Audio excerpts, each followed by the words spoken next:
Hello guys and welcome back to my channel. तो कैसे हैं आप सब। लास्ट एपिसोड में बद्रीनाथ धाम के दर्शन करने के बाद आज मैं माणा गांव इंडिया फर्स्ट विलेज विजिट करने वाली हूं। ये जो है राक्षस रूप में थी, ये है वो रियलिटी, इसीलिए जाते हैं वहाँ पे टूरिस्ट। इस जगह पे जो है गणेश जी ने महाभारत लिखी है। हाँ।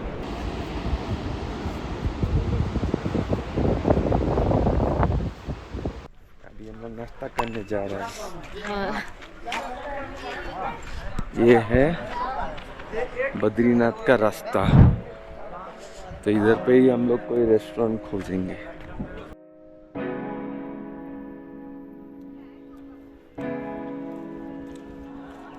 बेस्ट एक्सपीरियंस के लिए कैप्शंस ऑन कर लीजिएगा।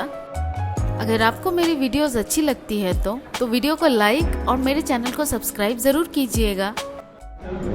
ये है आज हमारा नाश्ता, ये है अचार, ये है इसका पूरी भाजी और ये है खुश। आज मैं जा रही हूँ उत्तराखंड के बद्रीनाथ के पास स्थित एक बहुत ही खूबसूरत और ऐतिहासिक गांव में, जिसका नाम है माणा गांव।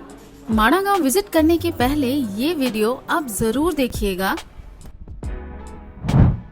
नाश्ता करने के बाद हम लोग माणा गांव आ गए हैं। बद्रीनाथ से माणा गांव आने में आपको गाड़ी में लगभग 20 मिनट लगेंगे।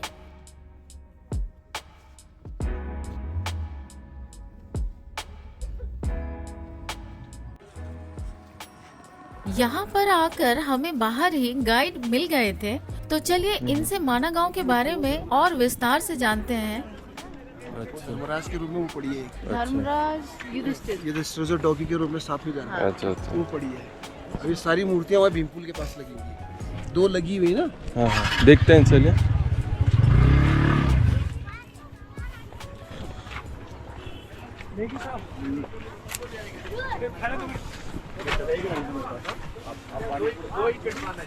ये देखो माणा गांव का प्रवेश द्वार है, यहाँ से माणा गांव शुरू होता है। अच्छा, ये यहाँ से एंट्री पॉइंट, यहाँ से अच्छा।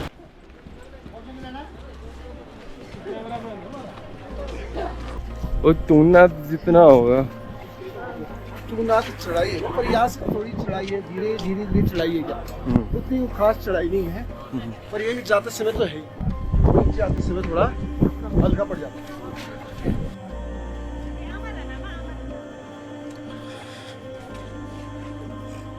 वो थे और उनके साथ द्रौपदी थी और धर्मराज जी थे। हाँ। इसी माणा गांव से होते हुए स्वर्ग को गए थे।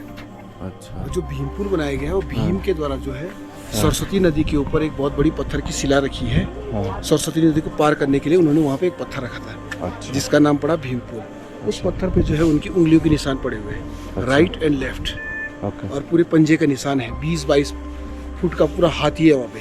हाँ, आइए, वो देख सकते हैं हम। बिल्कुल देखेंगे। अच्छा।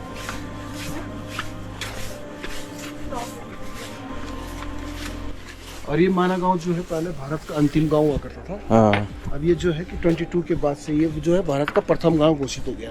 अच्छा। क्योंकि 22 में जो है मोदी जी आए थे ना यहाँ पे, इस माणा गांव में, तो उन्होंने कहा ये जो है भारत का जो है अंतिम गांव नहीं, प्रथम गांव है।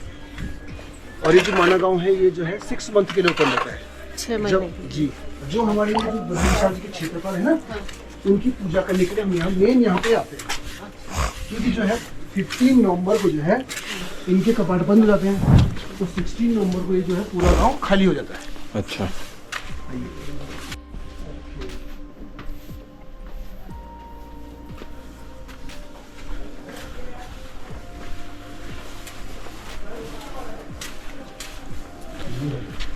बद्री विशाल जी के क्षेत्रपाल का टेम्पल, अच्छा। जो हमारे इष्ट देवता है। हाँ हाँ। 6 महीने इनकी पूजा करनी है, तो हम यहाँ पे आते हैं। अच्छा, तो ये अभी बंद है? नहीं, खुला है, देखो। अच्छा, खुला है। एंट्रेंस नहीं है ये। कुछ बताइए मंदिर के बारे में। तो इसके मंदिर के बारे में ये है, ये जो है राक्षस रूप में थी अच्छा। पहले, तो जो थे कि ये महादेव के बड़े भक्त थे, अच्छा। तो नारायण का नाम सुनना ये पसंद नहीं करते थे। अच्छा। तो इसलिए ये कान में अपने घंटे बांध के रखते थे कि जब भी नारायण नारायण की आवाज़ सुनाई दी तो आप इसे घंटी बजा के बंद कर देते थे। अच्छा। तो इन्होंने महादेव से कहा कि मतलब ऐसा है कि मतलब मुझे इस राक्षस योनि से मुक्ति चाहिए। अच्छा। तो उन्होंने कहा कि आपको ये सिर्फ मुक्ति देने वाले मैं तो नहीं हूँ, मुक्ति देने वाले नारायण हैं, आप उनकी शरण में जाइए। तो उन्होंने कहा कि नारायण के पास गए तो उन्होंने कहा कि मैं आपको मुक्ति तभी दूंगा कि जब आप मेरे क्षेत्र की रक्षा करोगे। अच्छा। तो तब से जो है ये बद्रीनाथ जी के क्षेत्रपाल माने गए। और ये हमारे इष्ट देवता है और इन्हीं की पूजा करने के लिए हम यहाँ पे 6 महीने के लिए आते हैं। अच्छा। और 12 साल में एक बार यहाँ पे हवन होता है। जैसे महाकुंभ होता है ना, ये 22 को हुआ था, अभी ये होगा 34 को। ये यज्ञ होता है ना यहाँ पे। अच्छा। 6-7 दिन का यज्ञ होता है। अच्छा। और इसको खोला जाएगा, ये यज्ञ कुंड है कि अच्छा, ये खुलता है ये खुलता है। हाँ। अब इसमें ताकि कोई पाँव न रखे से इसको कवर किया हुआ है। कवर। जाइए दर्शन कीजिए, अगर फोटो लेना फोटो ले लीजिए। हाँ, दर्शन कर लेते हैं।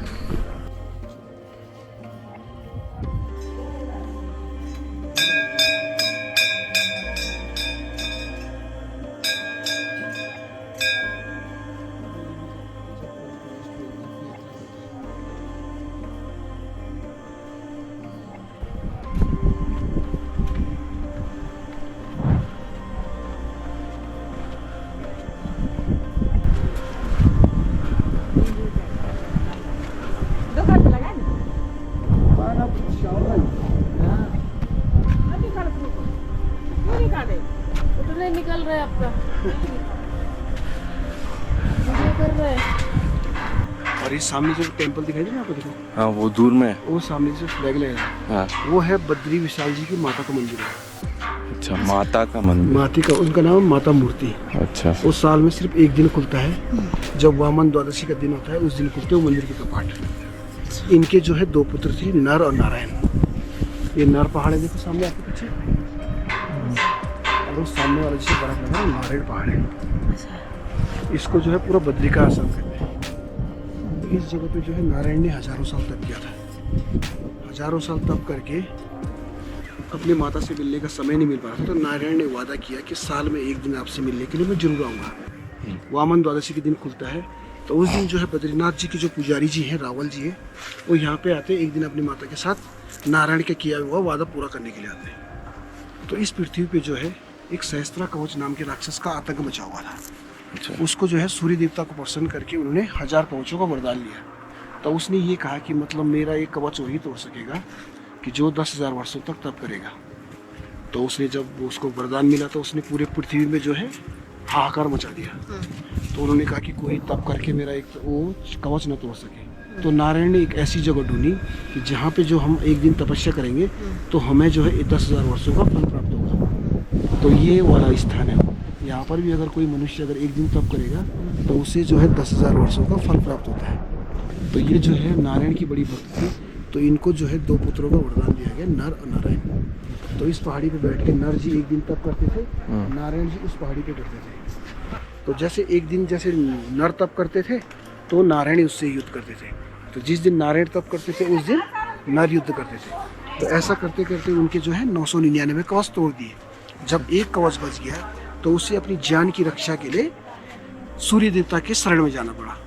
उन्होंने कहा कि मतलब ये है कि प्रभु ये मेरी शरण में आया है, इसकी जान की रक्षा करना मेरा फर्ज है। तो लेकिन ये कहा अब ऐसा है कि इसको तो मरना तो हमारे हाथों से ही है, लेकिन भविष्य में जब महाभारत का समय होगा तो इसको जो है कुंती के गर्भ से उत्पन्न करना। तो कुंती के गर्भ से उत्पन्न हुए करण जी पैदा हुए, वो कवच और कुंडल के साथ पैदा हुए। तो वही एक कवच जो बच गया था, तो वही कवच जो महाभारत काल में कर्ण के रूप में पैदा हुई हो। तो उस युग में जो है नर नारायण थे, तो इस युग में जो है कर्ण पैदा हुए। और नर उस समय नर नारायण थे, तो इस समय जो है द्वापर काल में कौन थे, अर्जुन और कृष्ण थे। उन दोनों के हाथों मारे गए। ये कहानी है। और माना ये जाता है कि जब भविष्य में जब कलयुग की समाप्ति होगी ना, तो ये जो है नर नारायण आपस में मिल जाएंगे। तो भविष्य में जो है आपको बद्रीनाथ की पूजा भविष्य बद्री में होगी, जो जोशीमठ से आगे नीति वाली सड़क पे है, 15-20 किलोमीटर की दूरी पे। उस जगह पे जो है पहले पैदल जाया करते थे। अब ये है कि रोड जा रही है वो बद्रीनाथ मतलब भविष्य बद्री तक। जैसे आप यहाँ पे उतरेंगे तो सामने मंदिर है। तो उस जगह पे ये माना ये जाता है कि एक पत्थर की शिला पे जो है नारायण की आकृति उभर के आ रही है। तो वहाँ होगी शिला नारायण की। हाँ। वो लंबी सी हाँ। उसी के नीचे देखो वसुंधरा फॉल्स है। देखिए छोटी सी पतली सी धारा, जूमिंग करके देखो आप। जूमिंग करके देखो उस पहाड़ी पे जो छाया लगी ना हल्की सी, और गुफा जैसी दिखाई दे रही पहाड़ पे, हाँ हाँ हाँ और उसी के नीचे देखो, जूम करके देखो, उसे सफेद धारा दिखाई दे रही होगी, पतली सी। हाँ। वसुंधरा फॉल इधर लाओ, मैं निकालता हूँ। कैप्चर नहीं है। ये है, ये ओके। ये गुफा दिखाई दे रही है, हाँ। इसके नीचे है वाइट सी धारा दिखाई दे रही होगी, ये है वसुंधरा फॉल्स। ओके। सामने इसको टिक कर दो, ये वाला, ये है वसुंधरा फॉल्स। ये अच्छा। हल्की सी धारा दिखाई दे रही है, हाँ। ठीक है। और इससे माना ये जाता है कि जो पापी मनुष्य रहता है उसमें उसके जल के छींटे नहीं सच पड़ते में? हैं। हाँ, ये है वो रियलिटी। इसीलिए जाते हैं वहाँ पे टूरिस्ट, कि देखते हैं कि कोई जो है कि हम पापी है कि नहीं है, वही जगह है इस समय। क्योंकि ना ये मतलब ये सुबह सुबह जो है कि मतलब ये काफ़ी पतली होती है, और जब शाम शाम के टाइम पे जब ग्लेशियर पिघलता है तो शाम शाम के टाइम से बहुत मोटी धारा हो जाती है। देखिए वही धारा है, इसीलिए जाते हैं टूरिस्ट वहाँ। अच्छा, आइए चेक करने पापी है कि चेक करने के लिए। चलो हम लोग भी चेक करते हैं।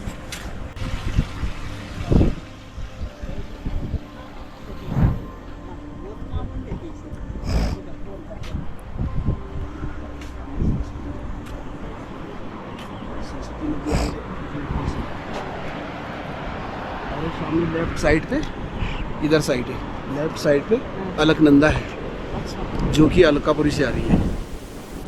अच्छा और इन दोनों का प्रयाग है सरस्वती अलकनंदा का संगम, केशव प्रयाग। अच्छा। देखिए, और इस माना गांव में जो है गणेश गुफा और व्यास गुफा इसलिए प्रचलित है, इस जगह पे जो है गणेश जी ने महाभारत लिखी है, हाँ। व्यास जी ने बोली है और गणेश जी ने लिखी है। जब गणेश गुफा में बैठ के गणेश जी महाभारत लिख रहे थे तो सरस्वती काफ़ी ज़्यादा शोर कर रही थी, तो उन्होंने कहा आप थोड़ा शांत रहिए, तो माने नहीं, तो उन्होंने सरस्वती का अस्तित्व इस जगह पे समाप्त कर दिया। देखो वहाँ से कैसे शोर करती हुई आ रही है, हाँ। यहाँ पे संगम के पास से आते आते शांत हो गए। शांत हो गई। अच्छा। और माना ये जाता है कि जब गणेश चतुर्थी होती है ना, उस दिन से उन्होंने महाभारत लिखना शुरू किया था। और जब अनंत चतुर्थी होती है ना, तो लिखते लिखते इतना गर्म हो गए तो उनको शांत होने के लिए सरस्वती नदी में बैठना पड़ा। अच्छा। और उसके प्रत्यक्ष प्रमाण, जो विसर्जन की प्रत्यक्ष प्रमाण आपको ये माना गांव में दिखाई देंगे। अच्छा। उनके जो है आकृति दिखाई देती है वहाँ गणेश सरस्वती नदी में, एक पत्थर की शिला में जो है गणेश जी की आकृति बनी हुई है। अच्छा। ये है विसर्जन तो यहीं ये से। पतल चली जाती है ना सरस्वती? हाँ, तो कहाँ से गई है वो? यहाँ पे माना ये जाता है जो संगम है ना, हाँ। संगम के पास से पाताल को गई है, और इसके बाद से आपको जो है सरस्वती के दर्शन आपको इलाहाबाद में, जहाँ पे जो है 3 नदियों का संगम है, और वहाँ पर तो ये देखा जाता है कि उनको सरस्वती जो है दिखाई नहीं देती है, मतलब लुप्त अवस्था में संगम से उभरती हुई महसूस होती है, क्योंकि आपको साक्षात दर्शन आपको सरस्वती के यही माना गांव में ही होते हैं। और व्यास गुफा में बैठ के वेद व्यास ने जितने पुराण लिखे ना, 18 पुराण, उन्होंने उसी गुफा में बैठ के लिखे हैं। सिर्फ महाभारत लिखने के लिए गणेश जी की सहायता ली गई थी, इसलिए यहाँ पे जो है गणेश गुफा और व्यास गुफा प्रचलित है। समझ गए सर? हाँ। चले? हाँ। और ये रोड जा रही है यहाँ पर, यहाँ से जो है ऊपर में जो है, हाँ ये रोड जा रही है हाँ, ना, हाँ, यहाँ से जो है 50 किलोमीटर की दूरी पे तिब्बत पड़ता है, अच्छा, जिसपे जो है चाइना ने कब्जा कर रखा है। चाइना में इसमें सिर्फ जो है आर्मी वाले जाते हैं, सिविलियंस बॉर्डर लग चुका है ना ऐसे? नहीं, बॉर्डर नहीं, बॉर्डर यहाँ से 50 किलोमीटर की दूरी पे है, अच्छा। पीछे 50 किलोमीटर तक अब नहीं है। चलिए गणेश गुफा चलते हैं, जहाँ पे उन्होंने महाभारत लिखी है। हाँ हाँ घंटाकरण जी की, हाँ, घंटा का, वहाँ भी पूजा होती है, और यहाँ हम लोग पूजा करते हैं अभी। अच्छा, ये है इनका मेन स्थान। और बद्रीनाथ के जब दर्शन किए होंगे आपने, हाँ तो वहाँ कुबेर जी भी देखे होंगे आपने अंदर बैठे हुए। हाँ तो माना ये जाता है जब नारायण ने, हाँ, क्या बोलते हैं, आइए एक मिनट, जब नारायण ने वेंकटेश के रूप में जन्म लिया था, पंडित के घर में जन्म लिया था, हाँ वेंकटेश है ना हाँ। आंध्रा में, हाँ, उनके रूप में जन्म लिया था, पंडित के घर जन्म लिया था, तो उन्होंने पद्मावती से शादी करने के लिए कुबेर जी से धन लिया था शादी करने के लिए। उधर उधार लिया था, तो उन्होंने उसे इतना उधार दिया कि ताकि वो अभी तक नहीं उतार पा रहे। तभी जो है कुबेर जो है कंटिन्यू जो है नारायण के साथ बैठे हुए हैं, ताकि जो भी चढ़ावा चढ़े मेरा कर्जा वसूल कर सके, इसीलिए बैठे हैं। अच्छा कीड़े भी लगते हैं। और लाला जी है ना, बनिया जी। बनिया इसलिए अभी तक वो उधार नहीं चुका पाए हो। और माना ये जाता है इंसान ही कर्जा लेकर के शादी नहीं करता, भगवान भी करते हैं। क्योंकि वो पंडित थे, पंडित के घर में इतना थोड़ी आ सकता था, पर उन्होंने इतना कर्जा दिया उनको हाँ। ताकि वो चुका ही ना सके, ताकि मैं उनके समीप ही रहूं। हाँ। हाँ, ये है। और बोलते हैं कि सबसे पहले मतलब नारायण ने इसी जगह पे, इसी बद्रिका आश्रम में अवतार लिया बच्चे के रूप में। अच्छा। और माना ये जाता है कि आप बच्चे के रूप में जन्म लिया और भोजन करने जगन्नाथ में जाते हैं, 56 भोग लगते हैं। शासन करने के लिए द्वारिका में जाते हैं और आराम करने के लिए रामेश्वरम में जाते हैं। इसीलिए 4 धाम। आइए महाभारत देखिए। अच्छा नहीं, ये सरस्वती का पानी नहीं है, ग्लेशियर का पानी है। अच्छा। तो जब पांडव स्वर्ग को चले गए थे, उसके बाद लिखी गई थी महाभारत। अच्छा। तो ऐसा है कि व्यास जी भी लिख सकते थे। क्यों? क्योंकि जो है द्वापर काल समाप्त होने वाला था और कलयुग की शुरुआत होने वाली थी। तो उन्होंने कहा कि मुझे इतना जल्दी में महाभारत का लेखन करना है। तो ब्रह्मा जी के कहने पे उन्होंने कहा कि आपको अगर लेखन करना है तो गणेश जी से अच्छा लेखक आपको नहीं मिलेगा। तो उन्होंने इस जगह पे जो है गणेश जी का आह्वान किया। तो यहाँ पे गणेश जी आए, उन्होंने जो है व्यास जी ने बोला और गणेश जी ने इस जगह पे लिखा। जब से उसने स्टार्ट किया तो उस दिन था गणेश चतुर्थी, और जब उन्होंने पूरा किया अनंत चतुर्थी। कितने दिन में 10 दिन। अच्छा। 10 दिन क्या, 10 दिन तो होते हैं। गणेश चतुर्थी। इसीलिए ये गणेश विसर्जन किया जाता है, क्योंकि लिखते लिखते इतने गर्म हो गए तो ठंडे होने के लिए वहाँ बैठना पड़ा उनको। नज़दीक यही था, तो यहीं से विसर्जन शुरू हुआ। इसके प्रत्यक्ष परिणाम गणेश सरस्वती नदी में दिखाई देता है। वहाँ प्रत्यक्ष रूप में बैठे हुए हैं गणेश जी। यहीं से कहानी शुरू होती है विसर्जन की, इसीलिए उनको विसर्जित किया जाता पानी में। ये पता नहीं था। नहीं, ये कहानी है। पूछ लो आप किससे। नहीं मतलब पता नहीं था। इसलिए गणेश जी ने 10 दिन में महाभारत लिख दी थी। जब इतना जल्दी लिख दिया तो उसके बाद जो है कि व्यास जी को जो है आत्मसंतुष्टि नहीं हुई, तो उसके बाद उन्होंने कहा कि कुछ गड़बड़ हुई होगी। तो उन्होंने इसके बाद का एक श्रीमद् भागवत भी लिखी। श्रीमद् भागवत भी यहीं लिखी। 18 पुराण जो है ना वेद व्यास ने ऊपर अपनी गुफा में लिखे, और एक ही पुराण यहाँ पे लिखे। जो वेद व्यास गुफा की आकृति है बुक्स के समान है, ऐसा लगता है जैसे कोई मोटी सी किताब रखी है। देखेंगे हम उसे। और वेदों को 4 भागों में भी वहीं पे बांटा, सिर्फ महाभारत लिखने के लिए यहाँ पे गणेश जी की सहायता ली गई। इसलिए हमें गणेश गुफा और व्यास गुफा प्रचलित है। आप जाइए, दर्शन कीजिए, और लेफ्ट साइड से गुफा के अंदर जाइए और राइट साइड से बाहर आइए। ठीक है आते हैं। हाँ।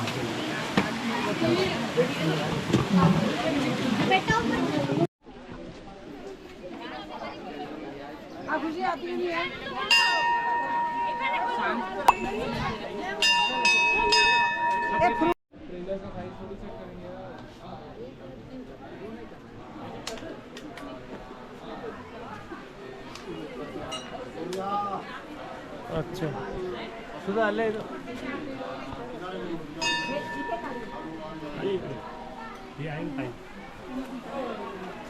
लेफ्ट से जाना राइट से। परिक्रमा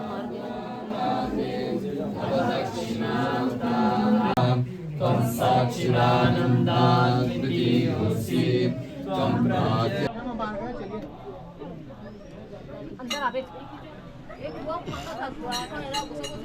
इसी के पेजेस बनते थे। अच्छा पहले मंत्र वगैरह इसी में लिखा करते यस, ये मालूम, येलो कलर का होता है सूखने के बाद। देख लो, ये इसकी छाले निकाली ना,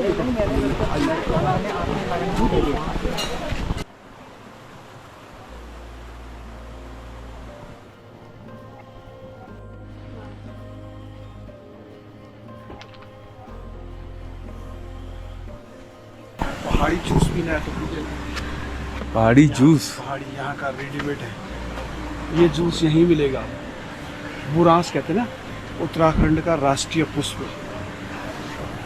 इसका जूस है इसमें। ये जो उत्तराखंड में। अच्छा,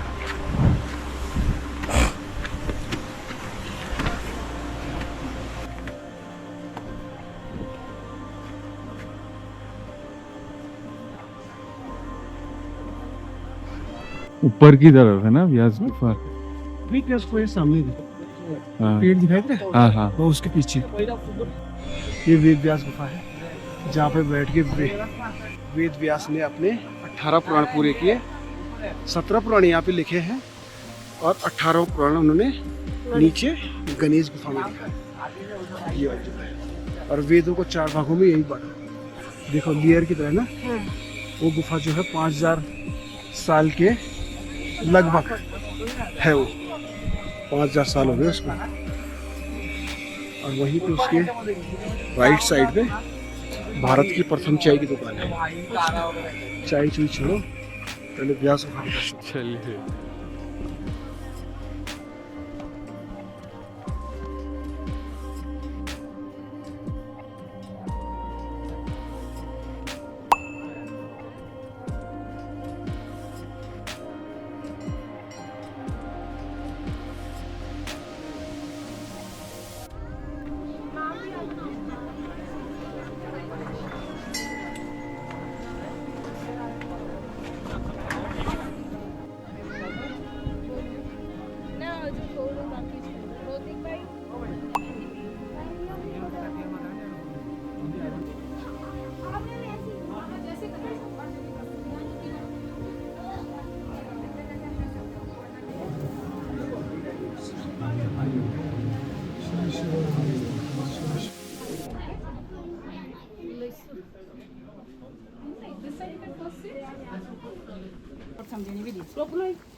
कहाँ अखरोट के पेड़ की बात कर रहे थे आप? ये क्या है, वो क्या है? अच्छा अच्छा, ये सब ना ये लो, लगे हुए नहीं है। सरसों का बीज ले जाओ।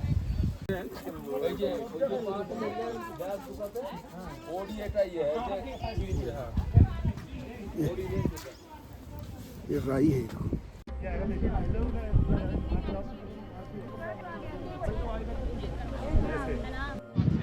एक जो है यमन का राजकुमार था, उसने महादेव को प्रसन्न करके उसने ये बोला कि मेरी हत्या किसी शस्त्र अस्त्र से ना हो। तो जब वो वरदान मिला तो उसने कृष्ण के पीछे पड़ गया, क्योंकि उसने पूरे द्वारिका पे आक्रमण कर दिया।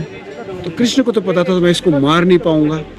तो जो ये मुचकुंद गुफा नाम पड़ी, जो मुचकुंद नाम का एक राक्षस था, राक्षस नहीं राजा था, जो मुचकुंद नाम का राजा था, उसने देवासुर संग्राम में देवताओं की मदद की थी राक्षसों से लड़ने में। क्योंकि जो इस पृथ्वी में जो है मुचकुंद नाम का एक राजा हुआ था, जो बहुत प्रतापी था, तो उसके गुणगान जो है स्वर्ग तक भी पहुंचे। देवासुर संग्राम में जो है उसने देवताओं को जिताया था, राक्षसों को हराया था। अच्छा। तो वो लड़ते लड़ते इतने साल हो गए उसे पता ही नहीं चला यहाँ कितने वर्ष बीत गए। तो उन्होंने कहा कि लड़ते लड़ते इतने थक गए, तो उन्होंने कहा कि मैं जरा अब आराम करना चाहता हूँ। आराम नहीं करना चाहता, उन्होंने कहा मैं अब अपने राज्य जाना चाहता हूँ। तो जो देवता होते हैं, देवताओं के राजा रहते हैं, इंद्र रहते हैं, वो ये कहते हैं कि आपको पता भी नहीं है कि आप जहाँ वहाँ पर राज्य छोड़ के गए थे, आपका वहाँ पे कुछ नहीं है। आप वहाँ पे पूरा आपको पता भी है कि कितने युग बीत चुके हैं, आपका तो वहाँ कोई आपका नामो निशान लेने वाला नहीं है। तो वो इतना परेशान होते हैं। तो वो ये कहते हैं कि अब मुझे अब ऐसा है, जब मेरा कुछ रह नहीं गया है तो इसलिए मैं आराम करना चाहता हूँ। तो वो ये कहते हैं, इंद्र कहते हैं तो आप यहाँ पे जाइए, इस जगह पे जाइए, आपको कोई परेशान नहीं करेगा। वो कहता है मैं आप सोना चाहता हूँ, व्यास गुफा से ऊपर है ना, रोड से ऊपर जाता है, वहाँ पे मुचकुंद गुफा नाम की, उस गुफा में जाके वो सो गए। तो उन्होंने इंद्र ने ये वरदान भी दिया कि आपको कोई परेशान करेगा और जो नींद से उठाएगा, जिस पे भी आपकी दृष्टि पड़ेगी वो उसी समय भस्म हो जाएगा। तो जो कालीवन का नाम का राक्षस था वो आता है, कृष्ण के द्वारिका पे अटैक करता है। तो कृष्ण को तो पता था इसको तो मैं मार नहीं पाऊंगा, तो वो भाग के वो यहाँ पे आता है। यहाँ पे आते हो, सुना है स्टोरी, देखी भी होगी आपने। तो यहाँ पे आता है वो कृष्ण। अच्छा, ये वही ऋषि मुनि थे मुचकुंद गुफा, हाँ, जो आँख खुलती है बस वो यहाँ पे है वो गुफा। वहाँ पे सिर्फ हम जो है कि जन्माष्टमी के दिन जाते हैं। उस गुफा में जो है कृष्ण के पाँव के निशान है, उनकी पूजा करने के लिए जाते हैं। वो काली वन वाली स्टोरी सुनी थी ना, तो राजा उस राक्षस को भगा के वो यहाँ पे ले आता है और अपना जो चोला है, अपना जो चोला है जो है उसको उड़ाता है, वो उस पर लात मारता है, उठाता है और आंखों की रोशनी से यहाँ पे भस्म कर देता है। तब जो है कि नारायण वो जो है कि उनको अपने दर्शन देते हैं, तो उसको मुक्ति देते हैं इसी जगह पे।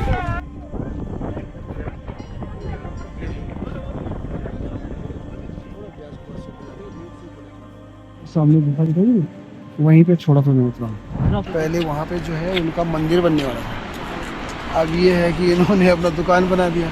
कहाँ से बनेंगे मंदिर, ये सब। और वहीं से आगे वो देखो स्वर्गारोहणी का गेट बना है। तो उनको छोड़ते हुए यहाँ से 5 भाई पांडव आगे गए, क्योंकि जो है कि द्रौपदी के कारण ही महाभारत स्टार्ट हुआ था। तो सबसे पहले उन्होंने ही छोड़े थे। तो इसके बाद जो है ऊपर नंबर आता है नकुल का, सहदेव का, अर्जुन का, भीम का। तो लास्ट में जो है भीम पहुँचते हैं, और जो उनके साथ में डॉगी थे ना, जो उनकी परीक्षा लेने के लिए साथ में चल रहे थे, वही पहुँचते हैं। तो युधिष्ठिर। तो अंत समय में ये बोलते हैं, जो देवदूत आते हैं ना, यहाँ से 25-30 किलोमीटर की दूरी पे है स्वर्गारोहणी। तो उस जगह पे जो है उनको जो है पुष्पक विमान आया था स्वर्ग से।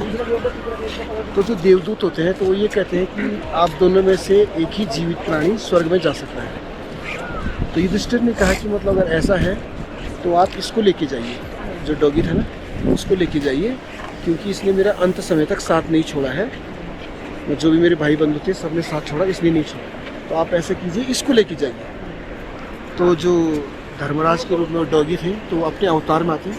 तो वो कहते हैं कि मैं तो आपकी परीक्षा लेने के लिए साथ में चल रहा था कि आप अंत समय में क्या करते हैं। हाँ, दर्शन। तो उनको लेके स्वशरीर वो स्वर्ग में जाते हैं। तो वहाँ जाने के बाद वहाँ पे देखते हैं जो उनके भाई बंधु थे, द्रौपदी थी, स्वर्ग में नहीं रहते।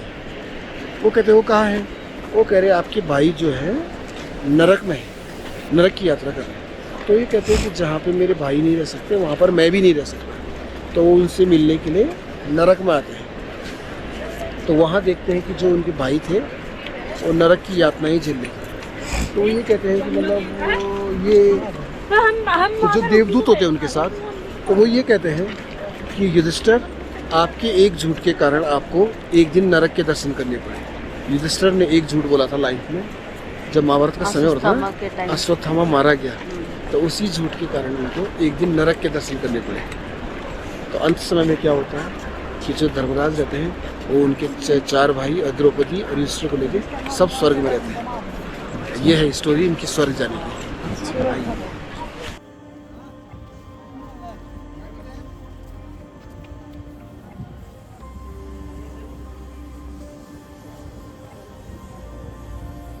सरस्वती नदी का पानी आपको यहीं से मिल जाएगा, क्योंकि नदी बहुत नीचे है और आप नीचे जाकर पानी भर नहीं सकते।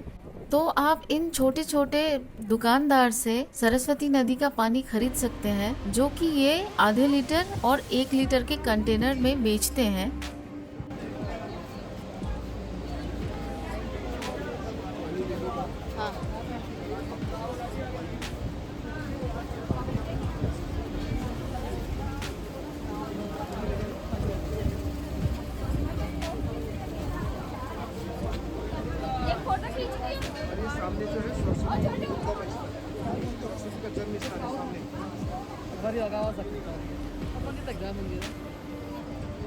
बोला कि ये जो पानी आ रहा है ये जो है कि कैलाश मानसरोवर का पानी से हूबहू मिलता है।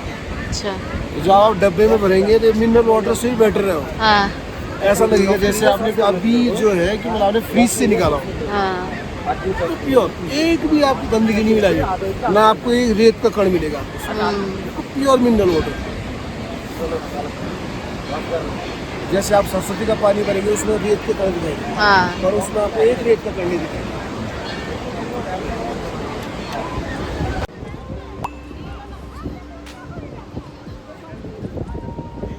तेज है पानी, देख रहे हो?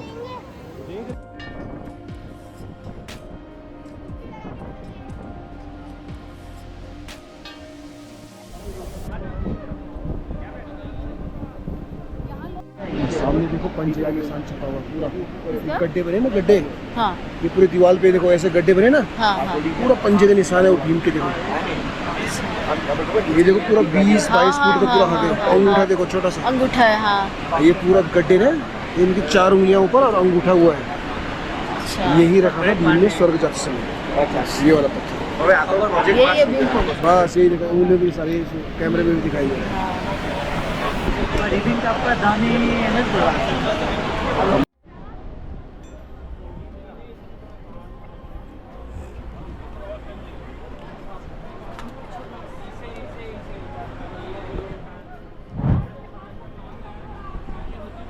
भीमपुल देखने के बाद हम लोग स्वर्गारोहण मार्ग के गेट से थोड़ा आगे चल के आ गए। यहाँ पर मुझे पांडव और द्रौपदी की मूर्तियाँ दिखाई दी, जो कि इसी रास्ते से स्वर्ग के लिए गए थे। इसी रास्ते से वसुंधरा फॉल्स का ट्रैक भी स्टार्ट होता है। लोकल्स का कहना है कि वसुंधरा फॉल्स तक पहुँचने के लिए 3 से 4 घंटे लग सकते हैं। पूरा टूर खत्म होने के बाद हम लोग पहाड़ों के बीच में बैठ के मैगी खाने के लिए आ गए।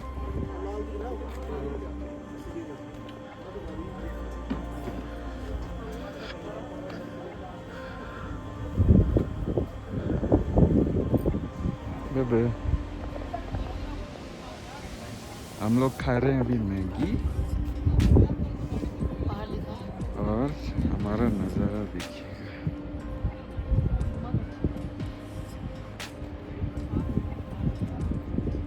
मैगी खाने के बाद हम लोग यहाँ पर थोड़ी देर बैठ के नज़ारों को एंजॉय किया। ये था मेरा माणा गांव का टूर, जो कि आपको यहाँ आने से पहले यहाँ की रिच हिस्ट्री जानने के लिए जरूर देखना चाहिए। तो फिर मिलते हैं नेक्स्ट वीडियो में, तब तक के लिए बाय।